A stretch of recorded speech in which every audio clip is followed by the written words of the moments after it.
I'm gonna pause for you. Perfect. So hi everyone, and welcome to our last event, third part event. I am Graciela Carrillo, the president of AIA Long Island chapter. I'm very happy to collaborate with Nassau Boces on putting together this event that is made for educators, architects, engineers, and everyone that is involved in the planning and design of schools. Before we introduce you to the program and to the speakers, let me go through some housekeeping items. First of all, at the bottom of your screen, you're gonna see a language or interpretation button. Please go there and choose English as the language. And you have also the option of muting the original audio or leaving on. What happens is that our translator will be translating Japanese and English to one of our speakers. So you will hear only the English version. If you want the Japanese a little bit lower, you can leave it on. If you don't want to hear the Japanese, you can just mute original audio. So please go to that button and choose English. I will repeat this later for those that are joining later on. Also for continuing educations, AA credits, you need to be logging the entire session. The office, the Long Island office is going to report those credits if you are an AIA member. If you're not an AIA member and you indicated in registration that you need a printed certificate, they will be sent next week. And now I'm going to introduce you to Anthony Fierro, AIA. He's the Executive Director at Nassau Boces. Thank you, Graciela. Hello again, and good morning, everyone. Thank you for joining us today for the final installment of our School Planning and Design three-part webinar series. My name is Anthony Fierro. I'm the Executive Director of Facilities for Nassau Boces.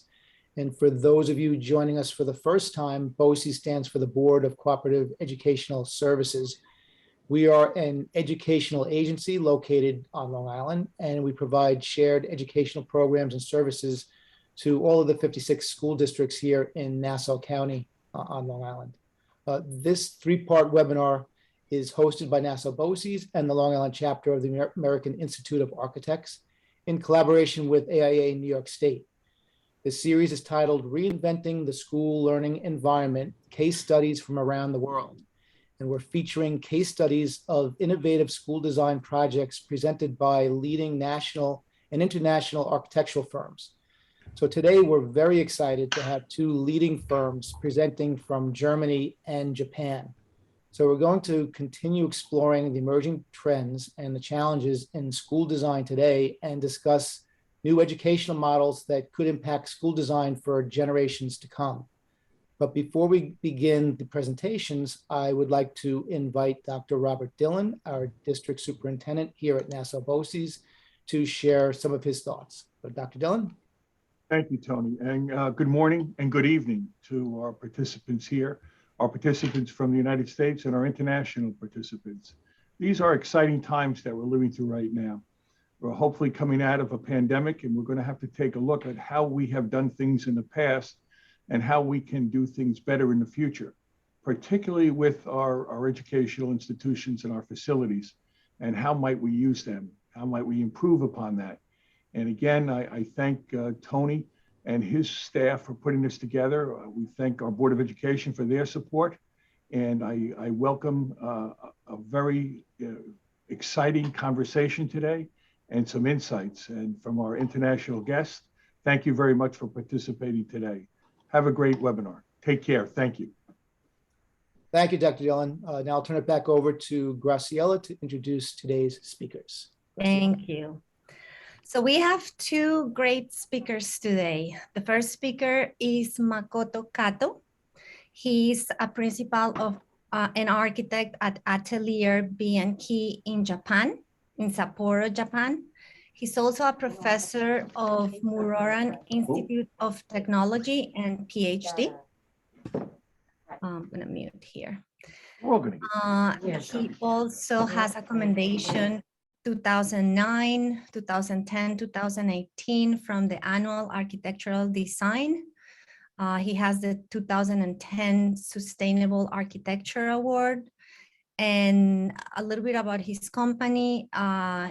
It has been active in architectural design in Hokkaido, northern island of Japan, since it was founded in 1970 in Sapporo.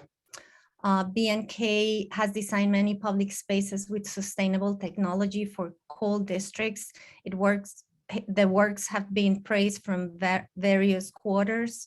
4 of their work have received the AIJ Annual Architectural Design Commendation, which is one of Japan's most important architectural prizes, as well as others. Our second speaker is Camilo Hernandez. He studied architecture at the Andes University in Bogota, Colombia. And after that, he completed a master's degree in international project management at the University of Applied Sciences in Stuttgart, Germany. He lives and works in Stuttgart for more than 20 years. And the first years he worked for Wolf Architects, a very renowned architecture office in Germany. And then in 2012, he started his own design office with his wife, Urban Tree, and works independent or in cooperation with Wolf Architects in several projects, from kindergarten, schools to social housing. And some of them have received diverse design awards. I also have to say that I know Camilo since we are like 7 years old. We graduated together from high school, a German high school in Colombia. We both went for architectural school. He went to Germany, I went here. So anyway, I wanted to share a little bit of the background. And parallel of his work, he also worked as a professor for design at the University of Stuttgart.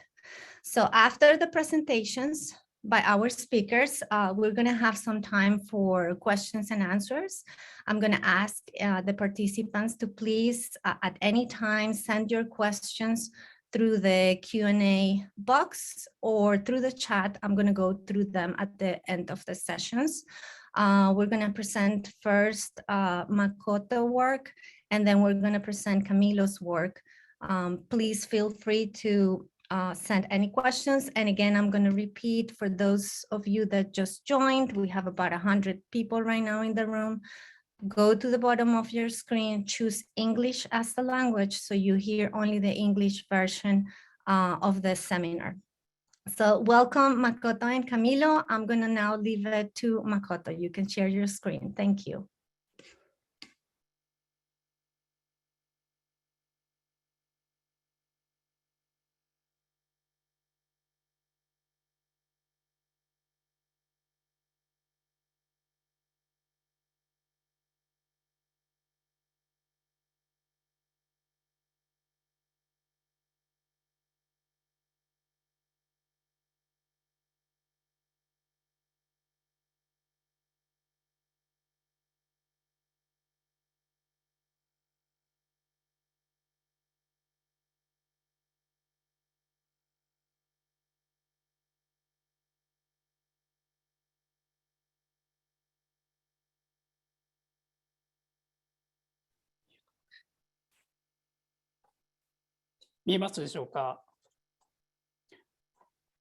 First, I'd like to thank AIA Long Island and Boces for giving me this opportunity to make a presentation. I'm very happy to talk in this webinar. My English is not good enough to give a presentation, so please allow me to talk in Japanese from here.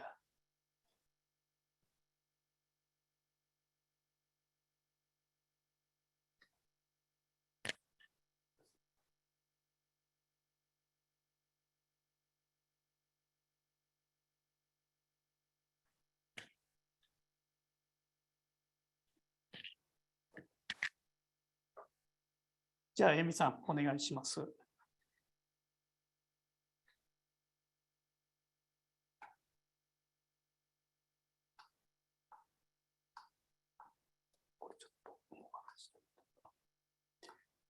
我々アトリエ BNK は日本の北の端にある島、北海道の中心都市札幌を拠点としており、主に北海道を中心にさまざまな建築のデザインをすべて設計を行ってまいりました。北海道は日本の中においてさまざまな意味で独特な地域です。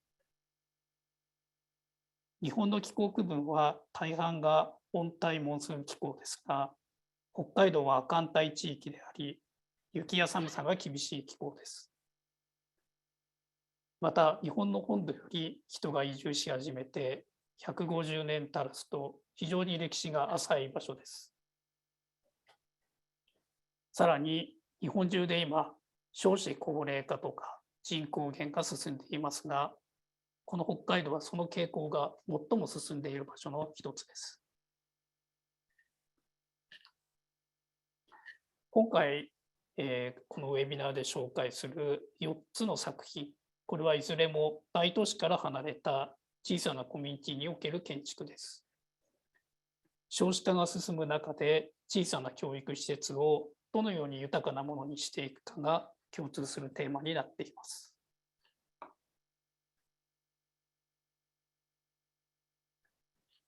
作品の説明に入る前に、日本の教育システムについて簡単に説明します。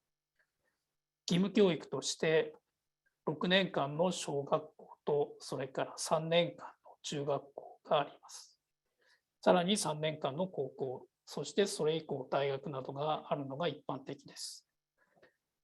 小学校と中学校の 90% 以上が国公立であり、私立の大学は大都市圏に限られています。授業は教室で行われることが基本となります。1クラス最大、日本では40人ですが、平均すると25人から30人ぐらいで運営していると言われています。近年では多様な学習カリキュラムや IT 学習に対応するためにオープンな空間を作っていくなど、建築計画でのさまざまな試みが行われています。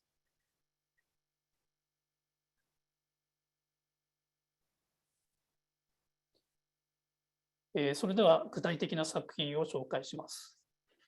地方の学校のほとんどが公共の建築であり、予算や面積が限られた中で、いかにローコストでいい建築を作るかということを工夫しています。すべてプロポーザルのコンペティションで選定されたものを今回は紹介します。はじめに、糸井小学校です。北海道の内陸部の人口1500人程度のコミュニティであります。1学年が1クラス、全校生徒が5、60人程度の非常に小さな小学校です。東西に長い谷間の地形に沿って風や雪が吹くために、風に逆らわない形になるように、東西方向に長いシンプルな形状としました。この北海道の島では、冬期間は4ヶ月から5ヶ月ほどにわたり積雪に覆われるため、外で遊ぶ機会が非常に少なくなり、子どもの活動が内部に制限される期間が長くなります。そのため、内部空間では自然の光を取り入れた明るく開放的な空間を目指しました。一般的に寒さが厳しい場所の建築は、断熱性能を重視した閉鎖的な建築になってしまうことが多いですが、我々の提案では十分断熱性能を確保して快適な温度環境を作りつつ、自然の光や風に触れることができる空間をいつも目指しています。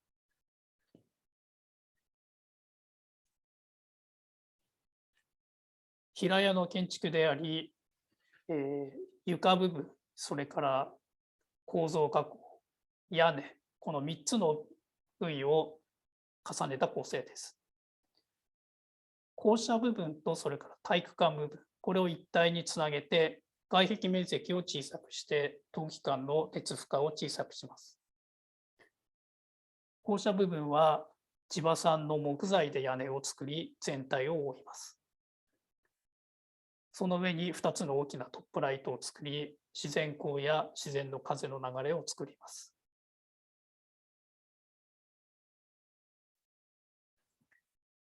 平面図です。体育館部分と校舎部分が一体になった構成です。外周部の形は外壁面積が小さくなるように単純な四角形とし、断熱性と気密性を高めます。南側に普通教室、北側には特別教室があり、中央にさまざまな活動に使われるコモンスペースを配置したシンプルな構成です。この黄色い色は自然光の分布を表していますが、明るい場所や暗い場所など空間の個性がここで作られていきます。季節や時間によって子どもたちが活動するきっかけを光で作ります。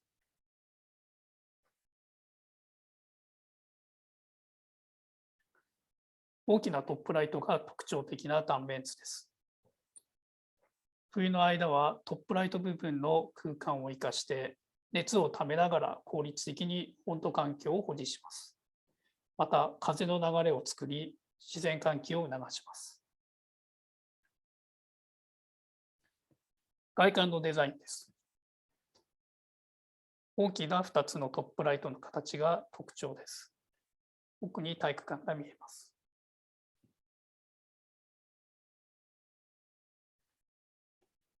周りは農地が隣接した広い敷地です。春から秋にかけては菜園での活動が子どもたちによって行われます。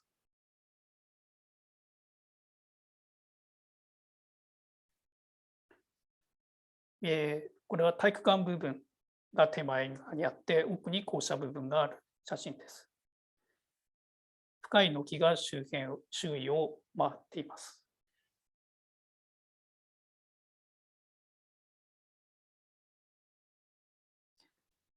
内部です。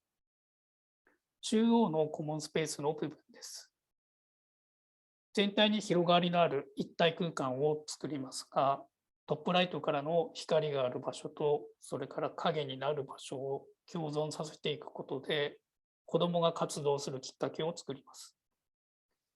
天井の木材以外、壁や床を白くすることで、光が反射して空間全体に回り込みます。子どもたちは内部にいても常に外の自然光を十分感じることができます。また光の様子を通して時間や季節の変化が分かります。また自然光を取り入れることで人工照明の消費エネルギーを削減します。ランチの時間はそれぞれの学年ごとに自由に場所を選んで食事をとります。日差しが強い日は日陰になる場所が人気となります。自然光をきっかけにして気分によって自由に活動や勉強する場所を選ぶことができます。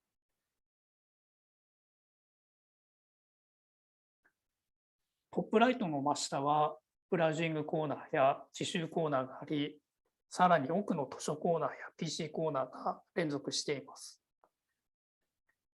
光は直射光を制御して間接光のみ取り入れることで柔らかい光が空間全体に広がります。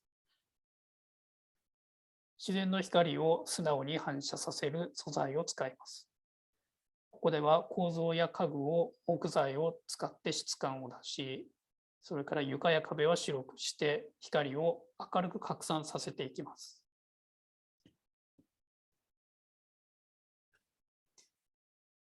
右の写真は普通教室から連続するワークスペースで6年生が活動場所として使っています。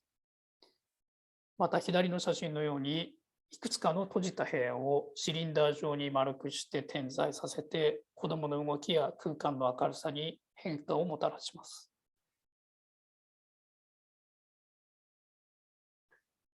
自然光の下にはプランターなどを自由に取り入れて育てます。明るいオープンな空間ばかりではなく、影になるところとか落ち着いた場所を用意します。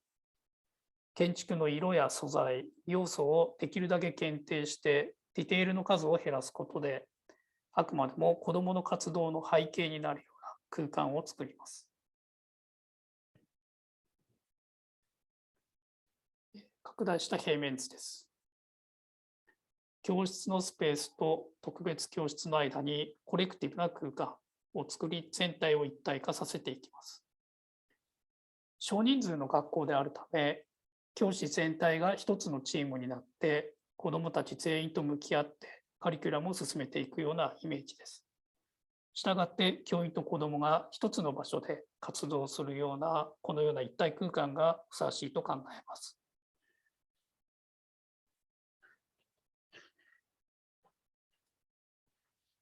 次のプロジェクト、沼田小学校、これを見ていただきます。これも人口3000人ぐらいの小さなコミュニティの1学年1クラスの規模の小学校で、周辺が田んぼに囲われた非常に平坦な敷地です。全体の外観です。手前に見える体育館と校舎を一つにまとめたデザインです。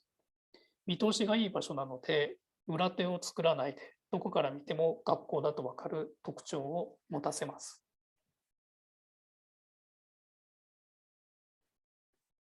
平面計画は平屋を基本として、南面は2階建てとして教室を配置します。体育館を中に取り込んで、全体に区形の形の平面形として外壁面積を小さくしていきます。中央部分の吹き抜けの上部にはトップライトを設けて、内部に自然光を広げていきます。断面図です。中央にトップライトがのある吹き抜けがあり、北側に体育館を一体化させます。南側の2階建て部分の普通教室は、南側の窓と吹き抜けの部分と両方から光が入り込みます。また、この吹き抜け部分では風の流れを促します。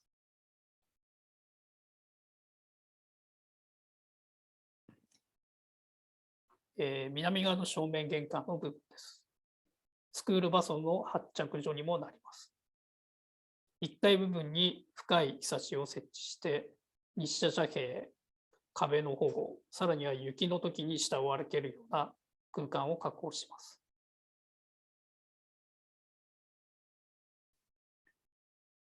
外壁の素材ですが、1階部分は雪に対して硬い素材を作る必要があるために、コンクリートブロックを採用しました。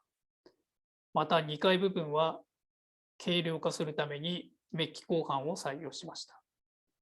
いずれの素材も北海道の開拓において多くの産業施設で使われてきた、安くて耐久性があることが特徴の素材です。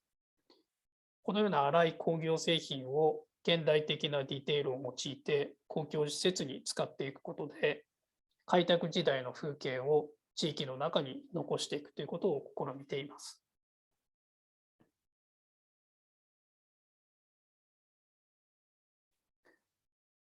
このアイメッキ鋼管は自然光を素直に反射させる素材です。季節や時間によってさまざまな色や雰囲気を作り、この場所の風景に溶け込ませます。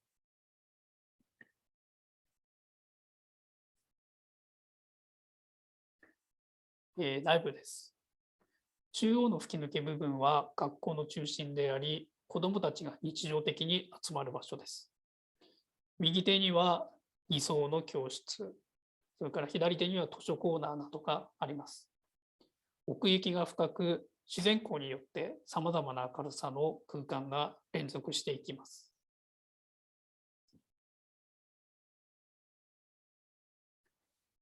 2階部分です。吹き抜けのガラス屋根から自然光が入ります。このガラス屋根は北側に向けることで、南側からの直射光を避け、安定した間接光を導きます。廊下部分は作業スペースや学習コーナーなどが点在しています。右手の教室には吹き抜けからの光が中まで入り込みます。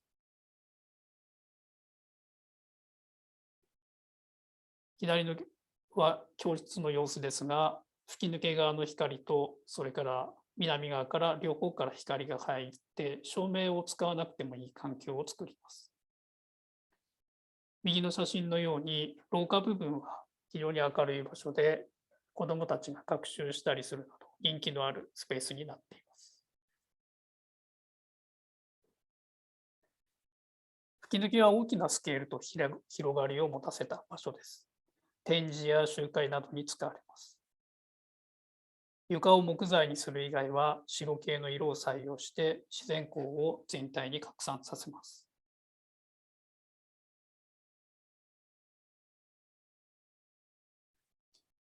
大きな吹き抜けの空間に連続するメディアコーナーで体育館と連続しています。学年を超えてお互いの活動が見えることで全校生徒の一体感が作られます。体育館の様子です。これはちょうど11月頃の前景です。外部の素材は先ほど説明したように亜鉛メッキやコンクリートブロック、コンクリートなどを使います。塗装による強い色を使わないで素材の性質を生かすデザインとします。そうすることでこの場所の光を素直に反射させることを大切にしています。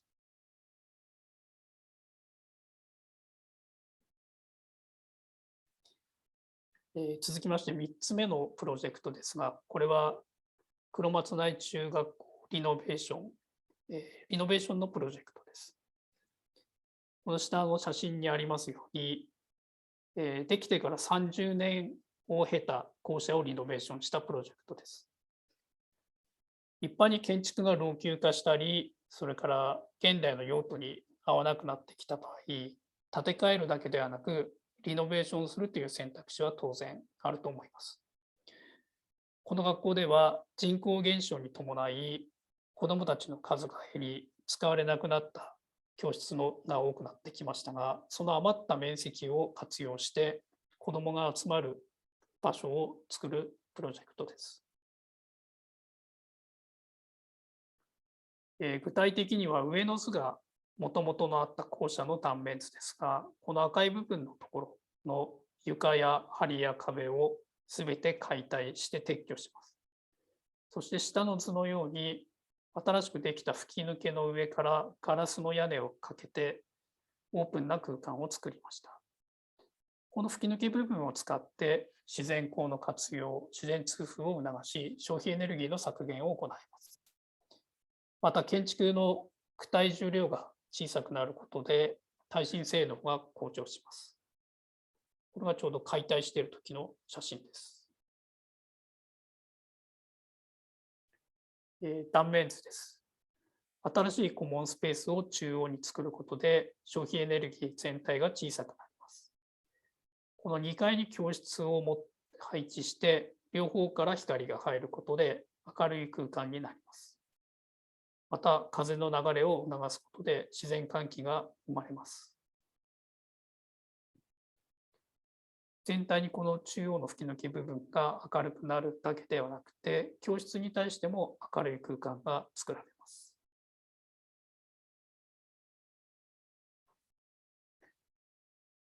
この写真はちょうど既存のコンクリートの床を解体撤去して上からガラス屋根をかけた吹き抜けのコモンスペースです。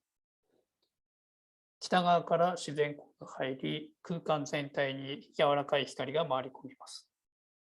この地域も非常に雪が多く、冬季は内部での活動がほとんどになるので、このような外の光を取り入れた場所を作ることは、子どもの生活にとって非常に意味のあるものになっています。季節や時間によってさまざまな光が入り込み、空間の雰囲気が変わります。コンクリートの柱や梁はリノベーション前の古い素材感をそのまま残し、新しく手を加えた部分と対比させます。そうすることで、リノベーションの前と後の時間を表現することになり、この学校や町の歴史を常に感じさせます。2階部分です。光がこの中に入って、そして向かって左側のところから教室の中に光を導きます。教室の中です。吹き抜けからの光と南側からの光、両方を取り入れることで照明の利用時間を減らす明るい環境を作ります。ガラス屋根の下は明るく開放的で人気のある場所ですが、これと対比して小さくてやや明るさを落とした空間も用意します。空間の質によって居場所を選択することができます。リノベーションした後の風景です。このように学校として使いやすくすると同時に環境性能を高めて消費エネルギーの削減を行ったり、さらに耐震性能を高めるということを同時に行うリノベーションのプロジェクトです。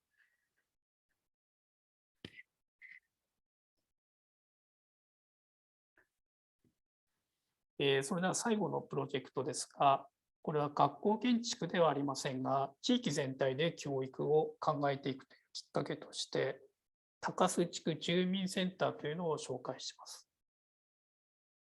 これは人口3000人程度の地区の中心にある図書館や研修、それから小さなホールを備えたコミュニティ施設です。小学校があり、それからここに保育園があります。幼稚園があります。この建築はこの地域の文化活動の拠点ですが、日常は小中学校の子どもたちが自習の場にしたり、それから幼稚園の子どもたちがお散歩の途中で立ち寄ったりします。歩いて回れる距離に収まる小さな町では、複数の公共建築が連携することで多様な学習環境を作ることができます。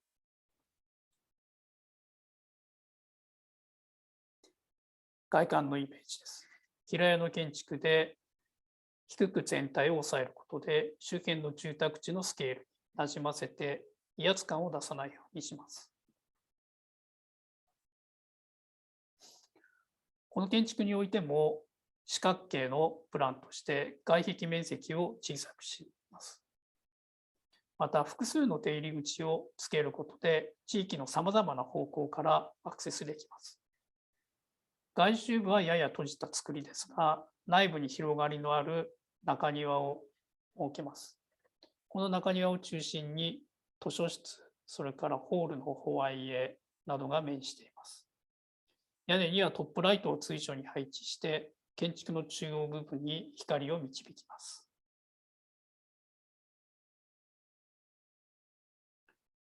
木造の平屋の建築です。地元の木材を集成材として活用していきます。全体に奥行きが深いプランですが、光を内部に取り込み、それから外周部に差しを回して、雪から守られた人の経路を作ります。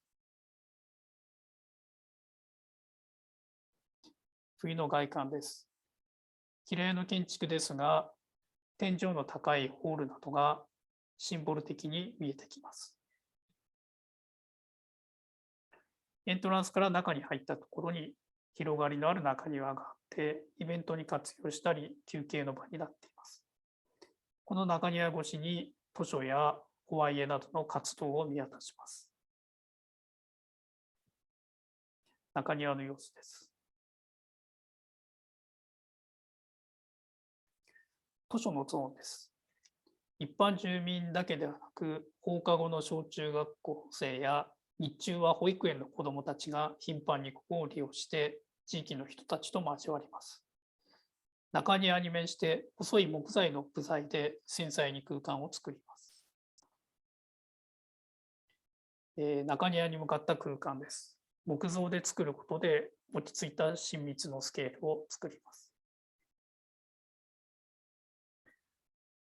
子どもの絵本のコーナーは人気の場所で、保育園の子どもたちが頻繁に訪れます。ここでもトップライトによって自然光を導きます。子どもや大人が自由に使える研修室です。子どもたちが放課後に活用することも多いです。このほか館内全体に自習したりリモートワークできるスペースが点在しています。小さな平土間のホールでは、ステージを利用した演目や会議、運動、子どもの活動などに利用されます。ワイヤーを通して中庭を見渡すことができます。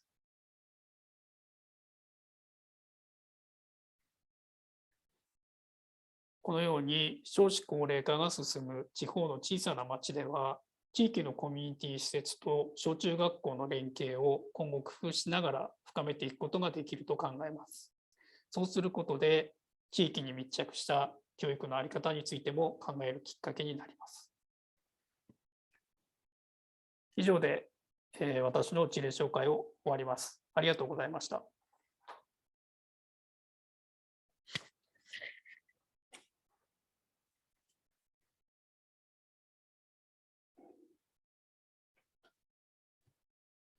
Thank you so much, Makoto.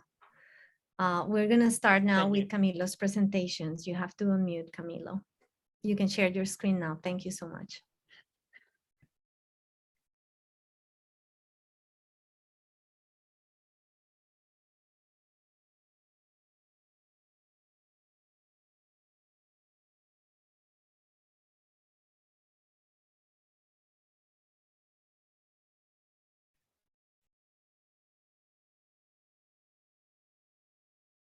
You're still mute, Cami.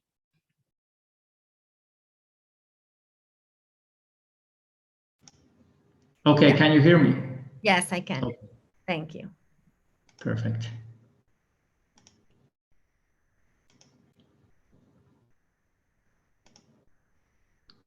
So, can you see the presentation also?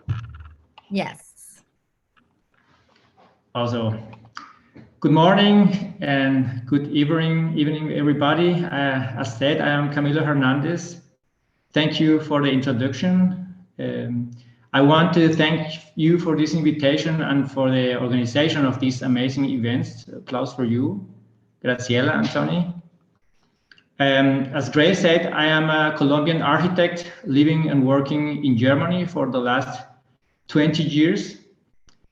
My design office, Urban 3, works in independent projects, but also in collaboration with other offices like Wolf Architects. The Hessenwaldschule was a collaboration with Wolf Architects, and I was the project director from the competition in year 2011 to the completion of the project in year 2016. Cami, So the before you presentation. keep going, can you please play the presentation so it starts from, like we can see the entire screen as opposed to just the slides on your PowerPoint. At the top of the PowerPoint, just click the button play. Go to your, yeah, that one. So that's okay. It's okay? No, click on the play, go to the top, to the left. Here, play. From the beginning. It's better. So see. Can you see the whole presentation? We can see, but just the slides. We don't see the full screen with the first slide. We see like the slideshow. Okay. Go and this way? Go to the top of it, go up on your screen to the buttons on the top, right there. Yes, here. That one. And I click and click what there. do you see? Oh, it's probably on your, you have two screens? Well, I have the presentation. It's okay, go ahead, don't worry. We'll go like this, don't worry, it's fine. We can see the presentation. You can see it, okay. Yeah, thank you. So sorry. Well, the presentation today has two parts. The first one is about the quality of the planning process. And the second is about architecture and design quality. Well, the first part is I'm talking about the whole process. A planning process is like a dance. You have to make every single step without mistakes and the right time. In addition, you never dance alone. in a planning process, there are too many stakeholders, and the architect is in general the coordinator and in charge of the choreography. So you have to have good communication skills to have a good process. So this central role of the architect and of the client is represented in this diagram. The technical planner and the expert advisors in blue as part of the planning team, and on the other hand, the client, in this case, the government and the authorities and the user. So that through constant meetings during the planning process, a culture of collaboration was maintained through all aspects of the project functions and objectives. Camilo, hold on one second. I'm sorry to interrupt again. Yes. You have to click on the slide that you're talking about because we are still seeing the Hessen-Waldschule. And I believe you are on slide number 4, maybe? Yes. Yeah, so you have to click that slide. I'm seeing that slide. I don't know what happened, but... When you share your screen, why don't you stop? Okay, we can see it now. So? Yeah. So I go, this is better? Yes, yes. You have to go like that. Okay. Thank you so much. Sorry. So, well, this is the diagram that represents the central role of the architect and the expert advisors team. And on the other hand, the client, the government, and the user, so that you have to communicate constantly with both parts. And yes, the communication skills of the stakeholders, but also of the digital communication platforms plays an important role in the planning process. The cooperation between client, architects, and specialist planners was supported by a heterogeneous information system across all planning stages. So within this context, a management guidance systems developed by the client with predefined planning guidelines, so a checklist, enabled us a process and a risk control planning and construction. So an interface definition with those involved in the planning is essential to determine responsibilities and to optimize external but also external team communication. Capacity planning inside the planning team, coordinated with the framework schedule of the project, ensures the quality of the planning process. So we set high quality goals for the Hessen-Waldschule. Planning optimizations means questioning each building element with regard to its function in terms of total costs and maintenance. Through foresight and planning, cost could be reduced in advance. This enables us to reach the project goals like the ecological, the economical, the technical, and the design quality. Saving on planning and construction does not necessarily mean restricting comfort for the end user. Through integral thinking in design, constructive optimization, implementation, and consistent execution, a cost-economic building could be constructed while maintaining high-quality standards. So this enabled us to use high-quality components and materials for our project. And after 5 years of completion, we could realize that life costs were reduced because of the robust materials that were chosen. So the building still looks like new, and it's avoid vandalism. The behavior of the students changed to the positive if the building where they learn it's in good conditions. So quality can be expressed in economical basic forms, flexible floors, plans, and sensible choice of materials. The greatest savings in the construction of school buildings can be achieved in the preliminary planning stage. In this diagram, we can see the influence of cost development during the planning phases. Here it is shown what parameters should be taken into account in concept phase in favor of cost optimizations. at the beginning of the execution phase, for example, this situation is extremely the opposite. The ability to influence the cost is very limited. So after an integral design plan, the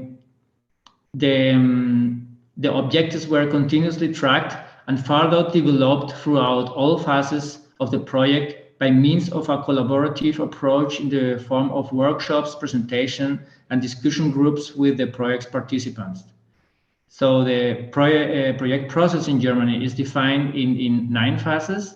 Well, the first phase is the competition program, and then the basic investigation, preliminary planning, designing planning, approval planning, and then implementation planning, preparation of the award, so the contract with the construction firms, and at the end, supervision of the construction and documentation, property management. So the planning process, the ambitious design and the pedagogical goals of the project were clearly defined, communicated and debated by all project participants and continuously developed through all design stages. Here you see the 6 or 5 years planning and construction phases, and the time diagram becomes more and more detailed in order to track the economic and schedule objectives continuously. So, and with this picture, we left the first part of the presentation. We go from the process to the building concept. The criteria of the economic efficiency of the design have been consistently taken into account. For example, with the spatial efficiency, and of course of very economical materials, but very robust. So, for example, we have a facade and corridor walls made of brickwork, a durable, eco-friendly material, recyclable and maintenance-free, as well as the terrazzo floor, as the exposed concrete surfaces, galvanized mesh metal ceilings. They improve the acoustic of the walls of the room. And we have in the facade some old terminal shading folded structures of perforated aluminum panels. These all robust but elegant materials can you see in this photo. But we start with the first concept and ideas. So the architectural addresses the genius loci, which is naturally defined by the site of the charm of the forest clearing. We pixel the picture of the green forest and put 3 additional white pixels as an artificial contrast. So the Hessenbach-Schule is located in a clearing in the woods near Darmstadt. It's a cooperative lower secondary level comprehensive school with multiple tracks that allow student mobility among different school forms, such as academic high school, mid-level school, or middle school, and combine lower and mid-level secondary school for totally of 700 pupils, approximately. Once a week, 400 pupils of the Huara Gines School have classes here. So with the replacement of the Hessenbach School on the site of the pre-existing school, the district of Darmstadt constructed a sustainable, architectonically sophisticated and highly economical building. So the total space available of the new building comprises approximately 9,000 square meters. So the core idea of the design is the consistent implementation of the pedagogical, structural, and functional requirements, as well as the general ambience of the Hessenbach-Schule. The building functions follows a clear concept. On the ground floor, the common areas such as school, administration, cafeteria, as well as the specialist classes are grouped together. In the central core area are the internal common areas such as assembly hall, music room, and this area can spatially link it so that bigger events can take place. The building is subdivided into 3 pavilions, like elements grouped around that common center. At the heart of the created assemble are the communal areas, such as the auditorium, and it is subdivided like a fractal structure. So the biggest central public room gets smaller into a forum place, a semi-public space, and even smaller into the classroom. All these areas of school assemble can be coupled spatially also. And this is the first idea for the ground plan for the forums. We developed this idea, well, the pavilions are clearly discernible as such as and conform the educational concept of creating individual houses for the different grades and offering an open and flexible learning approach. The pavilions establish a sense of individuality and identity for the respective grade levels, and each has a multipurpose room of 5 classrooms, and a reading platform, as you see here in blue, was developed, creating different zones and different quiet places in the forum. So in these photos, you can appreciate the space quality of the forum.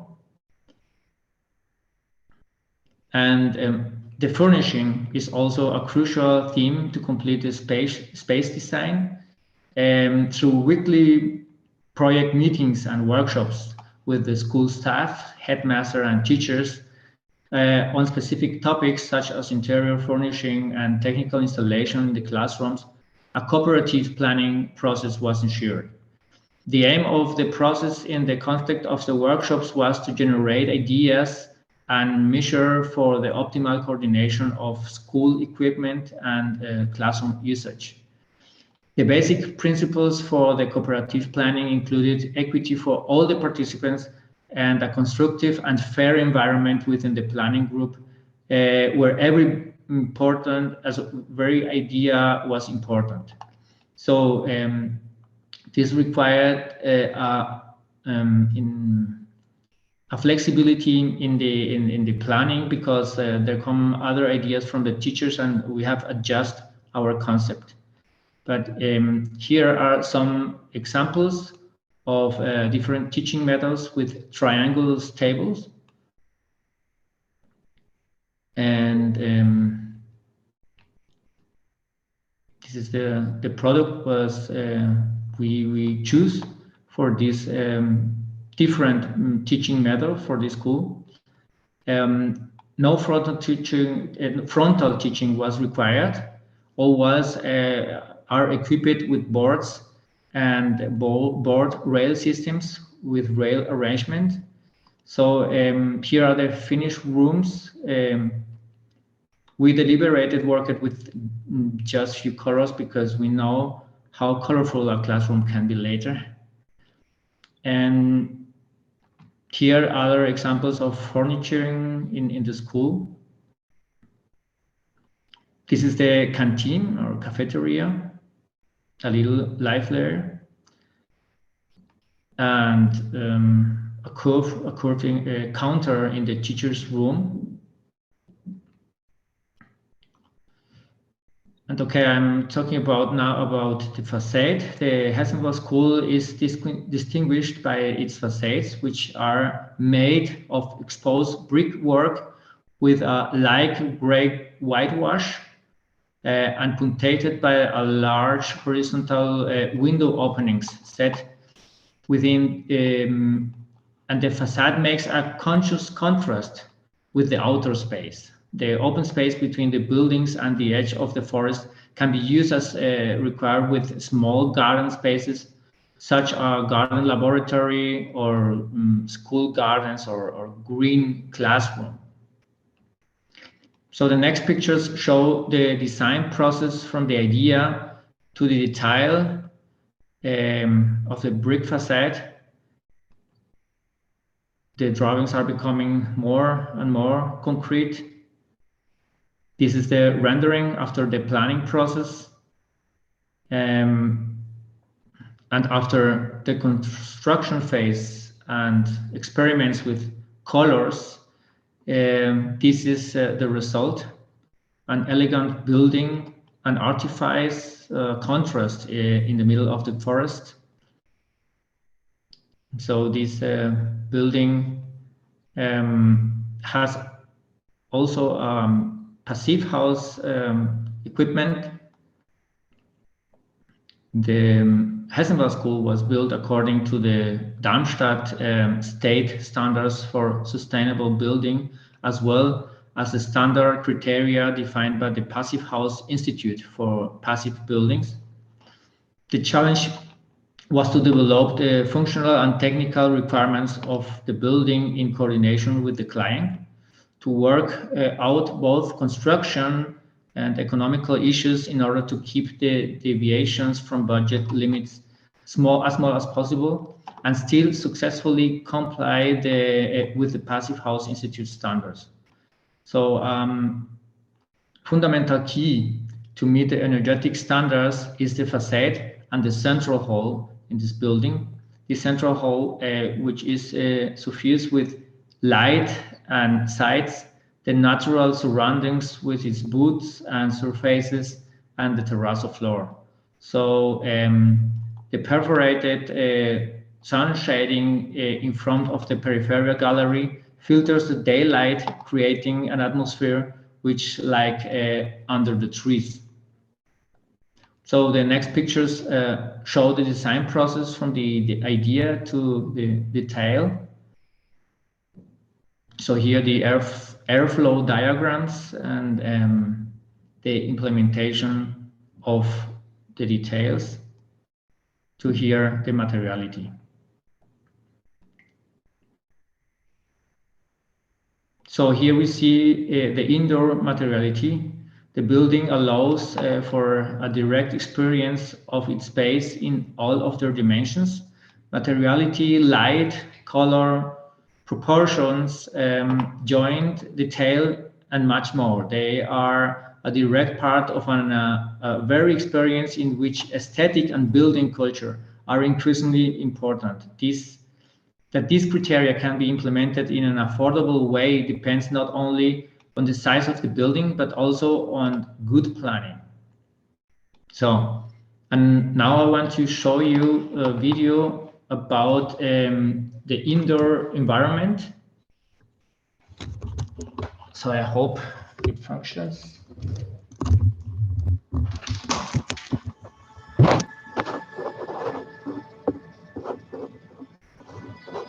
Today, children spend up to 90% of their time indoors. But by creating optimal daylight and ventilation conditions inside, their learning abilities can increase by up to 15%. The Hessenwald School near Frankfurt is a living proof of that statement.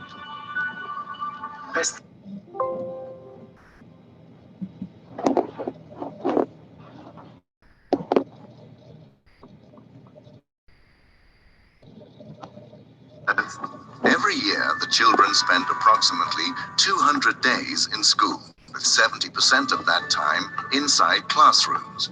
The architectural design of the large atrium, the center of the school, is not only designed as a meeting point for playing, learning, and resting, it is the main source of incoming daylight and fresh air.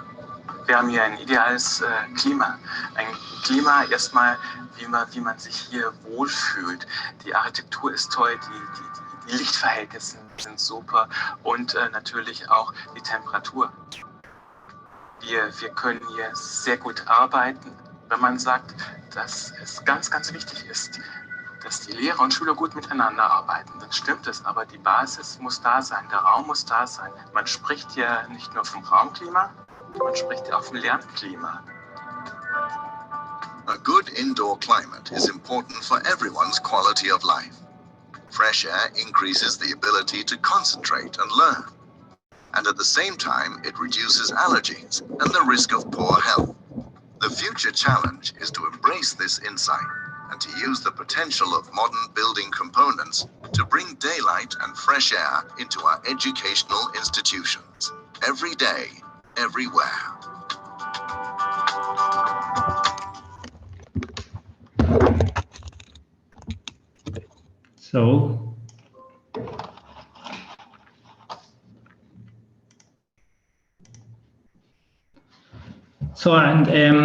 Finally, I would like to show you how the students accepted the building.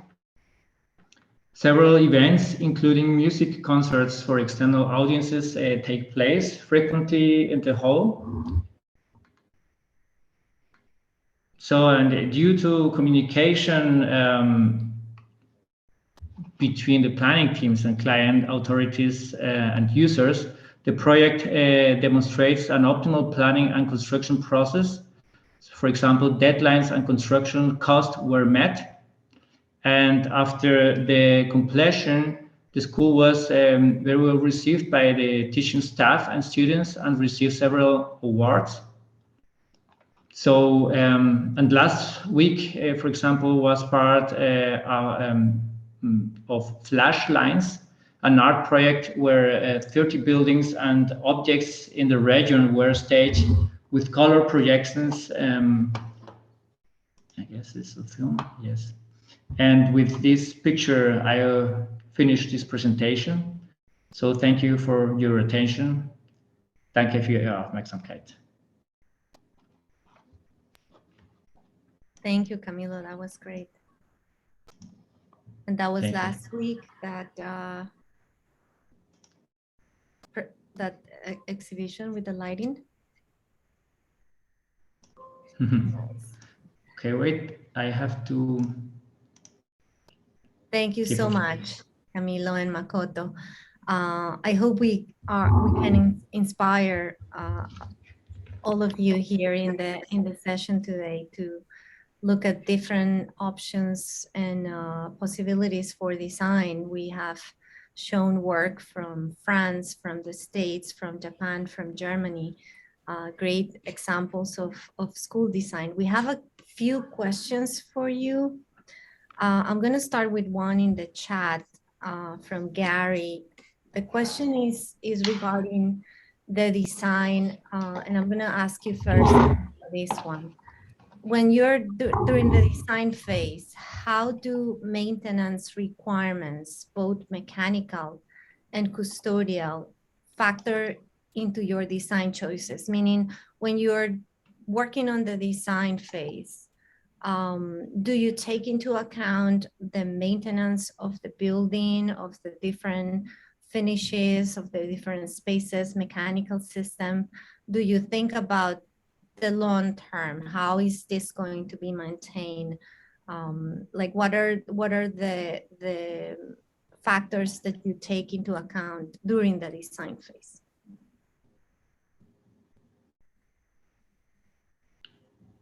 Who has to answer this question? It was for you, Camilo, if you want. For me? Yeah. So, okay. Yeah.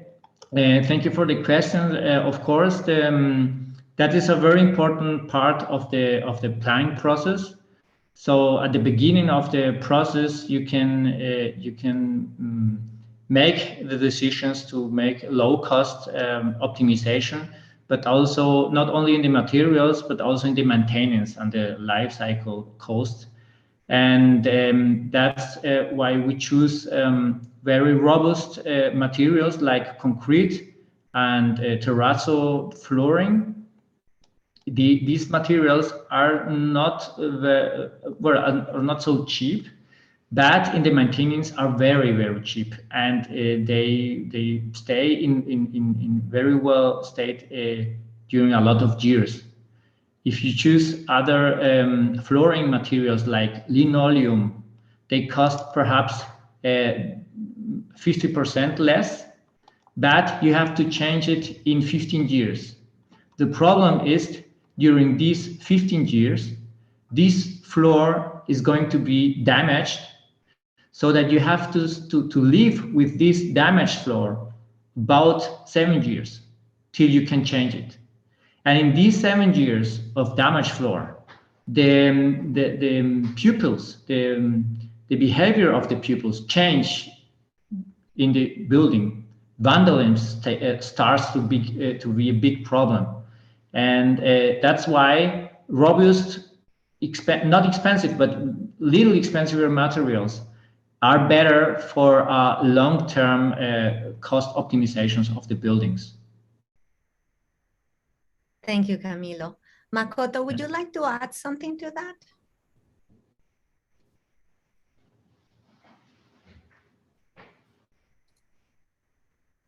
Hi.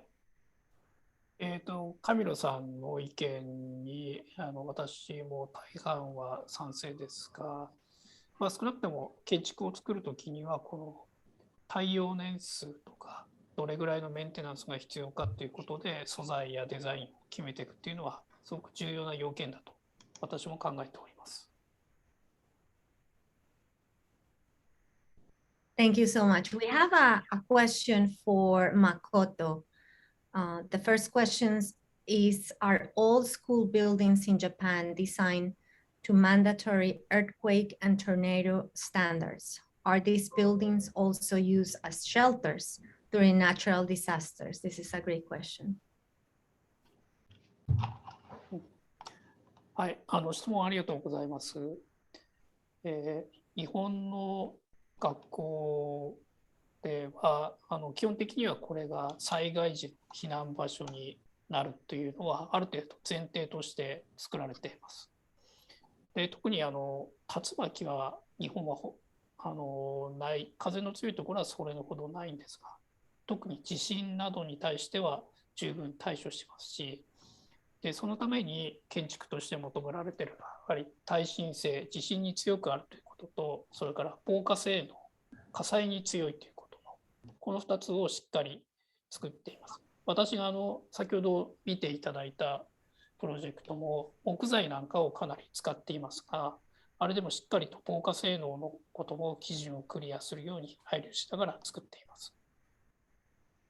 非常にその学校っていうのは特に小さな町では地域の拠点になる建物なので、災害時他の建物が壊れたりしてもここはしっかり残るっていうことは非常に重要な要件になってくると思いますし、そういう作りをしていくということが結果的には丈夫で長持ちする建築につながっていくという、そこは一緒に考えていくことができるかと思います。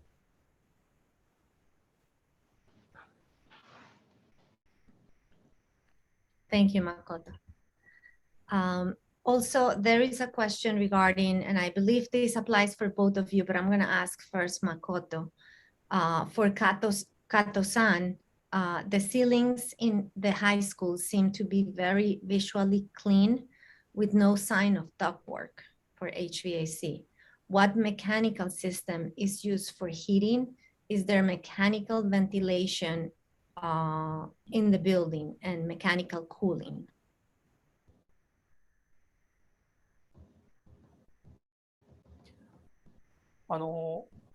質問ありがとうございます。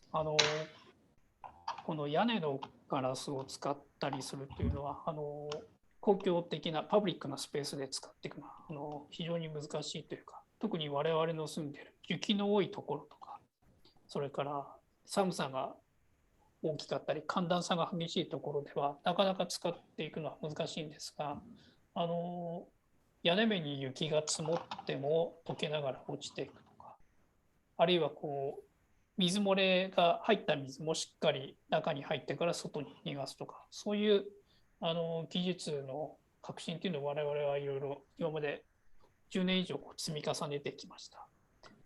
決して高い材料とか高価な材料を使わなくても、普通のグラスハウス、温室とかで使っているようなものを使いながらこういうふうに展開していくことで広く普及していける仕組みだというふうに考えています。こういう学校のようなやっぱり高価な建築、高価ではない非常にローコストで作らなければない建築では、やはりどんなやり方であってもローコストで作る手法っていうのをこちらで建築家の方が提案するのがまずは基本になるかと思います。で、この屋根のガラスについても同じようにそれを展開しています。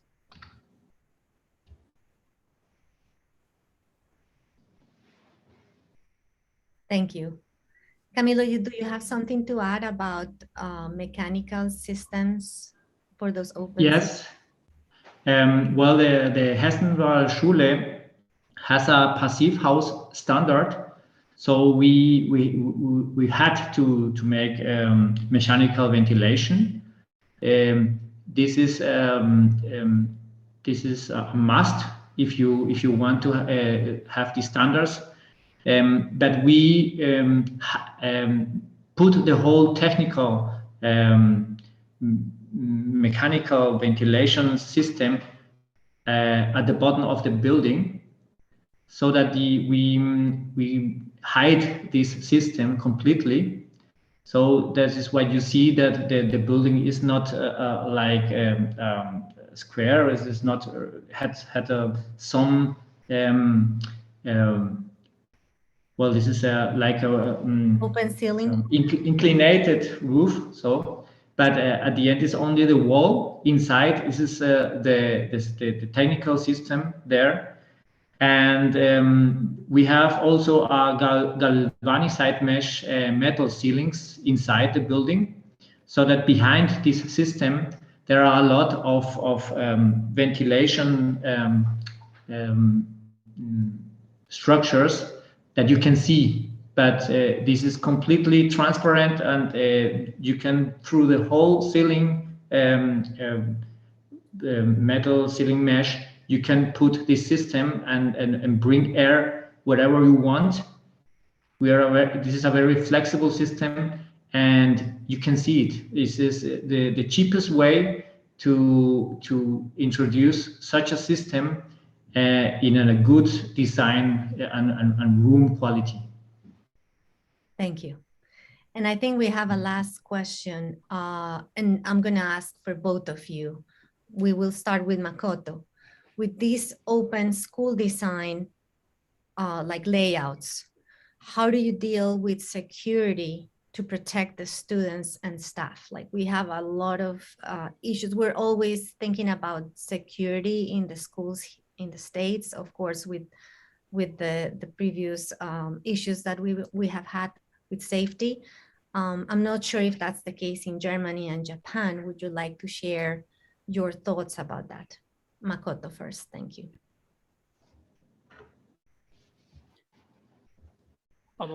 質問ありがとうございます。安全性の問題は学校については非常に重要なテーマだと思います。これは日本でもいろんなセキュリティライン、外とのセキュリティの作り方っていうのが学校、地域によっていろいろあるんですが、大都市とか、そういうところでは比較的外側にフェンスを作ってそこでセキュリティを取ったりすることが多いんですけれども、この我々が今活動している北海道、こういう雪が多いところでは塀というのはあまり役に立たなくて、建物自体で、建物の外壁と玄関のところでセキュリティラインを作ることが多いです。この辺りは地域性というのがありますが、今日お見せしたものは全て外のフェンスではなくて建物自体で、玄関のところでセキュリティを取っています。ただそれとは別に学校地域に開放していくという事業もたくさんありますので、そういった時はできるだけ中に地域の人を入れながら内部でいくつかセキュリティを作っていくということも行います。これは計画によっていろいろ作っていきますが、セキュリティを取りながらもやはり地域にどれだけ開放していけるかということは非常に大きなテーマだと思いますし、今日お見せしたプロジェクトもそのあたりは非常に注意しながらやっているつもりです。Thank you, Makoto. Camilo, how do you deal with safety in Germany for schools? Yes. Well, in Germany, the situation is a little bit different as in USA. So here is not so dangerous in the schools, but also sometimes happen such problems. So that there was a problem at the beginning of the discussions with the teachers. Some of them wanted a security system And for them, that open space, the transparent space could be too dangerous. So, but the discussion was very important because at the end, of course, we architects want to make a very transparent and open system and a very flexible room. We take a conscious decision to make the opposite of security. So we opened the whole space. We made a lot of transparency, so that this transparency makes possible to control the whole rooms. And the behavior of the students is different if they see they can hide and they can make unallowed things. So this transparency is the way to get more security in the school. That's our concept, and we make conscious decision to improve the room quality and the behavior of the students. Thank you, Camilo. We have another question for both of you.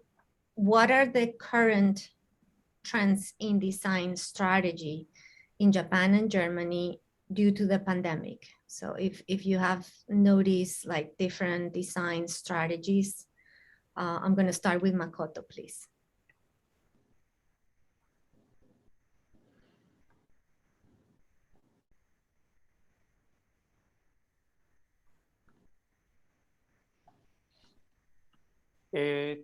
具体的にこのパンデミックが、デザインに直接影響するということはまだそれほど大きく顕在化してないとは思いますが、当然人の動きとか行動の仕方っていうのは変わってきてますし、もちろん学校なんかでは遠隔での授業は増えてきてますし、そういう仕事の仕方も当然変わってきていると思います。これがこの先どう変わっていくかっていうのはなかなか予想はつきませんが、少なくとも私が考えているのは学校っていうことに関して言うと、学校は公共の広場とか公園とかそういうものと同じようなものじゃないかと思ってます。やはり人がみんなそこに集まって触れ合うという、そういうきっかけになる場所として学校は子どもにとってはすごく重要だと思いますので、このみんなが集まるっていうことは決してなくならないと思いますし、むしろ続けていくべきかなというふうに考えています。そんな中で遠隔で授業ができるスタイルなんかは今、取り入れられていますが、そういったものと併用しながらその良さを取り入れて、新しいそのことによるメリットを生かしていくという方向に少しずつ考えて模索しているところかなという感じがします。そういう意味ではやはり公共のスペースを何よりも大切にしていくというこの建築家の今まであった役割っていうのはこれからも残り続けるべきだと思いますし、そうあるんじゃないかなというふうに考えています。